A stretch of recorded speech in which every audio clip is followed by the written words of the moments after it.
안녕하십니까. 서산 출신 국민의힘 이용구 의원입니다. 존경하는 충남 도민 여러분, 항상 도민 곁에서 도민의 눈으로 함께 바라보며 도민과 함께 뛰어가는 현장 밀착형 의정활동을 펼쳐나가겠습니다.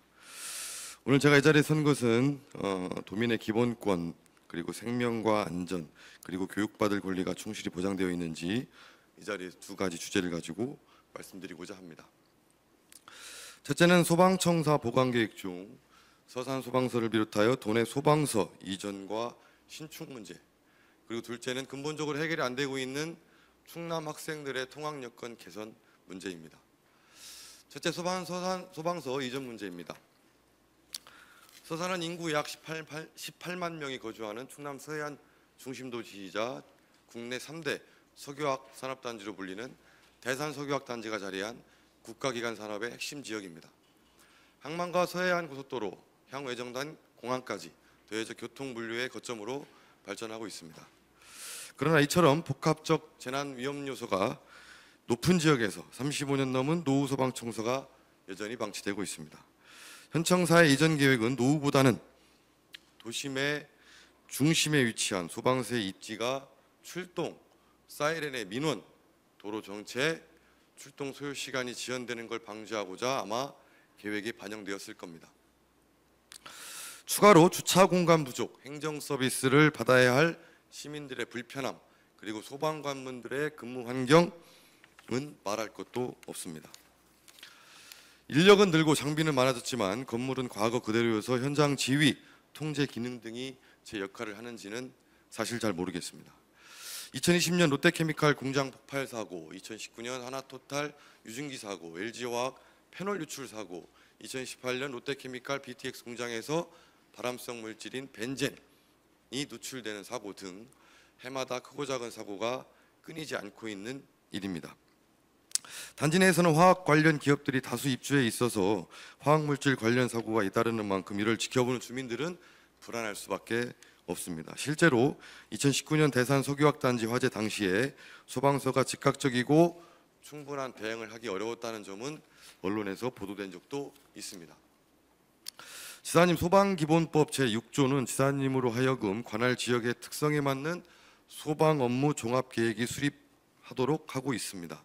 그 법적 책임은 종이 위에 글자로만 존재하는 것이 아니라 도민의 생명과 재산을 지키라는 준엄한 명령입니다. 그런데 지금 이 상황 종합계획이 있다고는 하지만 이 계획이 현장 중심이 아닌 예산 중심으로, 쉬운 행정 중심으로 변질되는 것 같은 생각이 3년 가까이 들고 있어 매우 안타깝게 생각합니다. 존경하는 김태훈 도지사님, 소방서는 평소에는 보이지 않습니다. 그리고 안 보였으면 합니다. 다만 행정 서비스를 받는 시민들과 소방관님들께서는 접근성을 재난 발생 시 출동 시간을 단축할 수 있게 해주십시오. 서산 시민들께서는 예고 없이 찾아오는 사회, 자연 재난 속에서 든든한 소방서를 요구하고 있습니다. 저는 오늘 단호히 묻습니다. 서산 소방서 이전과 신축은 도대체 언제 하실 겁니까? 도민 앞에서 구체적인 약속을 지금 말씀해 주실 수 있습니까? 추상적으로 장기적 검토는 아마 귀가 제가 아플 정도로 이미 많이 들었습니다. 지금 당장 구체적인 계획과 일정이 필요합니다. 서산 시민들은 더 이상 기다릴 여유가 없습니다. 그분들께서는 생명과 안전을 그 어떤 행정 절차보다 앞서야 합니다. 물론 비단 서산 소방서 문제만이 아니라 충남 전체 소방 인프라 불균형의 상징적인 사례입니다. 보시다시피 3차 소방청사 보강 5개년 계획에 따르면 청사 보강 대상은 17개소로 확정되었지만 서산 소방서는 2차 대상에서 다시 3차 대상으로 후순위로 밀려 있습니다. 소방력 보강으로 인력은 2015년 대비 88.6% 증가했고 장비도 36% 이상 늘었지만 건축사업비는 2015년 소방서 80억 원에서 2025년 270억 원으로 폭등해 사업 자체가 늦어지고 있습니다.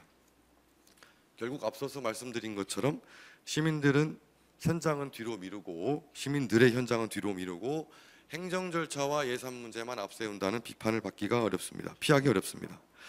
지사님, 충남의 소방 업무 종합 계획 안에서 지역 간 격차 해소 전략은 무엇인지 그리고 서산소방서 이전은 어떤 우선순위에 배치되어 있는지 명확히 답을 해주시기 바랍니다.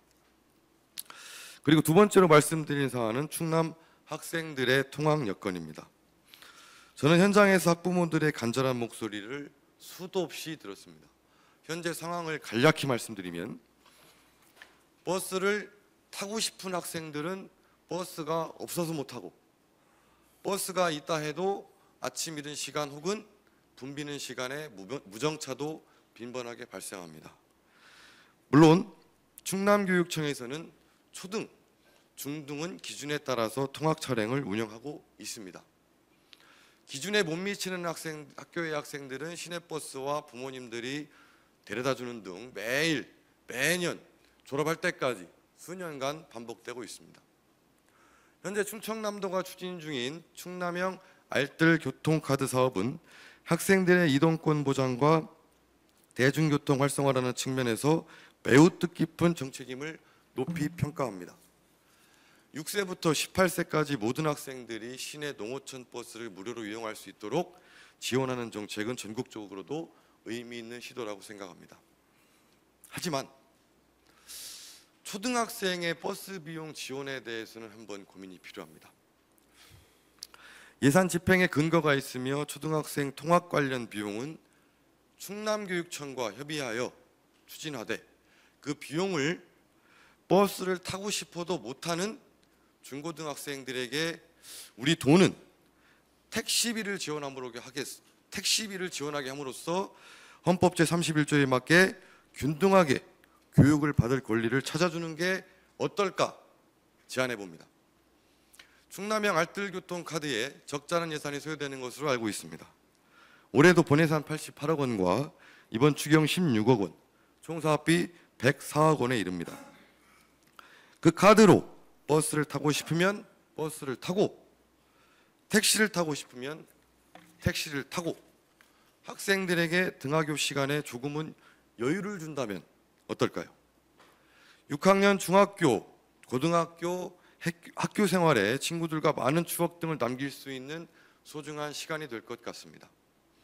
최근 경기도는 지하철을 포함시켜 학생들에게 대중교통의 범위를 넓혀준 사례가 있습니다. 물론 각 시군에서 100원 택시 및 한정면허 등 많은 고민과 실행을 하고 계신 줄 알고 있습니다. 그 사업은 사업대로, 택시비 지원은 지원대로 각 지역에 맞게 한시라도 빨리 우리 학생들에게 통학의 자유를 줘야 합니다. 무료인 버스를 타고 싶어도 버스가 없어서 못 타는 상황, 무인 정차하는 버스를 한 대도 아니고 2대 이상 버스를 그냥 보내야 되는 상황, 눈, 비, 바람을 맞아가며 버스를 1시간 이상 기다려야 하는 상황, 실제 상황입니다. 도내 학생들 70%는 교통카드를 또 사용하고 있지만 나머지 30%는 못 쓰는 상황입니다. 선택적 복지가 아닌 우리 학생들에게 보편적 복지로 접근해서 이 불만을 해소해야 합니다.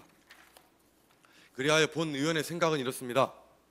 유아, 초등학생 통학 지원은 교육청이 중심이 되어 통학 차량과 통학버스 노선을 확충하고 충청남도는 그에 맞게 도로 환경 개선과 예산을 지원하는 등의 방식이 필요하고, 중고등학생 통학 지원은 충청남도와 각 시군이 책임을 지고 버스 증차, 통학로 노선 확보, 통학 등하교 시내버스 대폭 투입, 학교 앞 승강기 규모 확대 및 추가 설치, 그리고 택시비 지원이나 교통카드 충전금 지원 제도, 한정버스, 100원 택시, 수요응답형 버스 등 전면적으로 대폭적으로 예산 지원과 실행을 해서 바로 체감할 수 있도록 해야 합니다.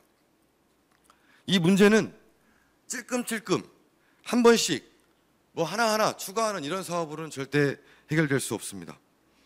많은 지자체 사례와 상황 등을 고려해서 충청남도 교육청 각 시군이 함께 협의체를 구성해서 실행해야 합니다. 지금도 오늘 아침도 이 시간에도 60명 이상의 학생을 태운 버스 기사님들의 마음을 생각해 주시길 바랍니다. 마지막으로 이제는 충청남도와 교육청이 서로의 역할을 분명히 하고 함께 머리를 맞대어 아이들의 실질적인 통학 지원 대책을 마련해 주십시오.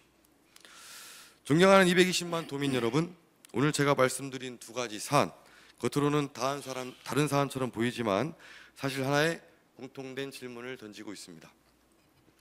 도민의 생명과 안전 그리고 아이들의 교육권을 우리는 얼마나 소중히 여기고 있는가. 소방서는 도민의 생명을 지키는 최후의 보루입니다.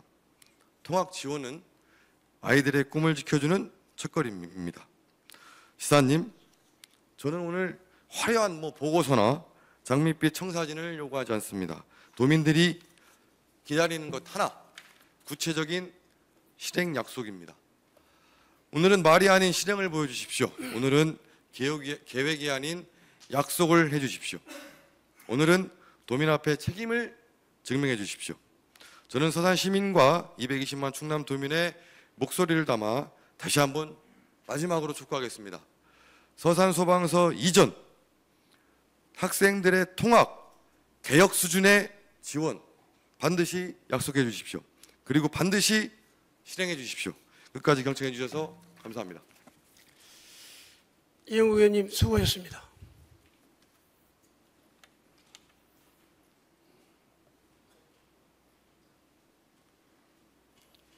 다음은 박정주 행정부시장님 나오셔서 답변하여 주시기 바랍니다.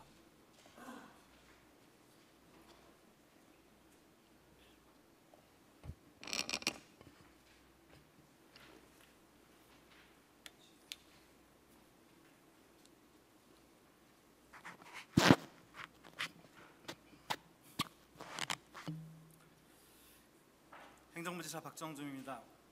평소 존경하는 이용국 의원님께서 서산소방서 신축 이전 관련 4가지 현안과 통학버스 이용 곤란학생 교통비 지원의 필요성에 대해서 질문을 주셨습니다. 먼저 서산소방서 이전 신축 사업 관련돼서 답변을 드리겠습니다. 의원님께서도 잘 아시는 바와 같이 원래 그 서산소방서는 23년도에 정상적으로 했으면 착공이 됐었어야 되는 사업입니다. 다만 이제 서산시와 그 토지를 교환하는 그런 과정에서 서산시 내부의 어떤 사정으로 이제 이행이 되지 못해서 25년부터 다시 시작되는 3차 계획에 담겨 있는 내용이고, 아마 실무적으로는 119 특수대응단 그 이전 문제가 선행이 되고 난 다음에 이제 그 뒤에 후순위로 해야 되는 그런 문제처럼 말씀을 드렸던 걸로 알고 있습니다. 실무적으로는 그런 부분이 맞는데, 문제는 이 소방서를 짓기 위해서는 제일 중요한 것은 적정한 부지의 확보가 제일 우선돼야 됩니다. 그래서 의원님 말씀대로 서산소방서가 35년도에 있고 시내에 입지에 있어서 민원도 끊이지 않고, 그다음에 그 신속한 상황을 위해서 출동해야 되는 그런 현장 여건에도 맞지 않습니다. 그래서 첫째, 소방서가 입지해야 되는 여러 여건들을 종합해서 그 소방서 입지를 정해야 되는데요. 지금 한 3가지 정도 부지에 대해서 검토를 하고 있는 상황이었는데, 그 부지가 정확하게는 소방서의 입지로는 부정확한 그런 지역이어서 추가적으로 적정한 입지를 먼저 선정을 하고 그 기본 계획을 수립하고 공유재산 관리 계획을 최대한 빨리 해서 내년도에는 무조건 공유재산 관리 계획이 그 담기도록 이렇게 해서 먼저 토지를 확보한 다음에 그 다음에 이제 건축 부분은 추진하는 걸로. 다만 이게 전체적으로 그 소방 그 관서들을 신축하거나 보수하는 예산이 한정이 되어 있는데, 최근에 건축 관련되는 그런 그 비용이 엄청 늘었습니다. 그럼에도 불구하고 서산소방서의 신축에 대한 지역의 어떤 여론들, 그리고 23년도 했어야 되는 그런 당위성, 이런 부분들을 충분히 감안해서 이것은 예산을 투입해서 추가적으로 처리하도록 하겠다는 말씀을 드리고요. 정상적으로 하면 25년, 29년 그 사이에 추진이 어렵다는 이제 이야기는 있는데 그 안에 추진하도록 하겠습니다. 두 번째로 그 의원님께서 아이들의 이제 통학 문제에 대해서 말씀을 해주셨는데, 전반적으로 의원님 지적하신 부분에 대해서 충분히 공감은 하고 있습니다. 이제 그래서 저희가 이제 교통카드도 이렇게 발행을 하고 또 저 택시에 대해서는 공공택시를 6개 시군에서 운영을 하고 있는데 도와 어떤 시군의 기능에 관한 부분들 그리고 도와 교육청의 기능 배분을 어떻게 해야 되는 문제 그 부분이 먼저 선결적으로 정리가 돼야 그러면은 학생들 차원에서 어떻게 하는 것이 좋을지 이런 부분들을 의원님 말씀하신 대로 협의체를 구성을 먼저 해서 논의를 하고 그리고 이제 우려되는 부분도 있지 않습니까? 예를 들면 오남용의 문제도 있고 그리고 실제 택시를 많이 이용할 경우에 지역의 버스 업체들의 그 수익성 문제 때문에 그렇지 않아도 저희가 비용을 많이 보존하는데 그런 애로도 있고 그리고 시군에서 6개 시군을 하고 있지만 나머지 9개 시군은 하고 있지 않는 상황에서 재정 부담의 문제도 있어서 종합적으로 협의체를 구성을 해서 그 논의를 먼저 해보도록 하겠습니다. 그 부분은 의원님께서 제안을 해주셨기 때문에 같이 참여해서 논의를 진행을 해주시면 감사하겠습니다. 이상입니다. 박정주 행정부시장님 수고하셨습니다.